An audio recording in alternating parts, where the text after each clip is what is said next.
దానికి పీరియడ్ అంటూ ఇది లేదు. దానికి 3 ఇయర్స్లో క్లోజ్ చేయాలి అకౌంట్. అది ఓకే. 3 ఇయర్స్లో క్లోజ్ చేయాలి. మళ్ళీ తీసుకోవచ్చు కొత్తగా. ఓకే.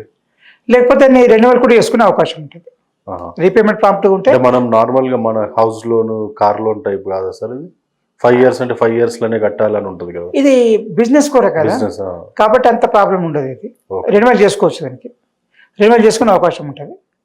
తర్వాత ఇంకోటి దీనికి ఇంకా అతి ముఖ్యమైన మనకు వచ్చే ఇన్ఫర్మేషన్ నమ్మకమైనది ఉండాలి. అంటే ఇప్పుడు నమ్మకమైందంటే జిఎస్టీ రిటర్న్స్ నమ్మకమైంది, బ్యాంక్ పేమెంట్స్ నమ్మకమైంది. కానీ ఎవరో ఏదో రాసి ఇచ్చారు, బిల్ ఇచ్చారు, అది కరెక్ట్ కాదంటే అది నమ్మకమైనది కాకపోవచ్చు. కాబట్టి దానికి రిలయబుల్ డేటా ఉండాలి, రిలయబుల్ ఇన్ఫర్మేషన్ ఉండాలి. తర్వాత ఇంకోటి ఏంటంటే దీన్ని ముఖ్యంగా చేయాల్సింది ఏంటంటే కరెక్ట్ అయిన సరి అయిన మెకానిజం ఉండాలి. మెకానిజం అంటే లోన్ శాంక్షన్ చేసినప్పటి నుంచి రీపేమెంట్ రికవరీ అయ్యేంత వరకు కూడా ఆ మెకానిజం స్ట్రాంగ్ ఉండాలి.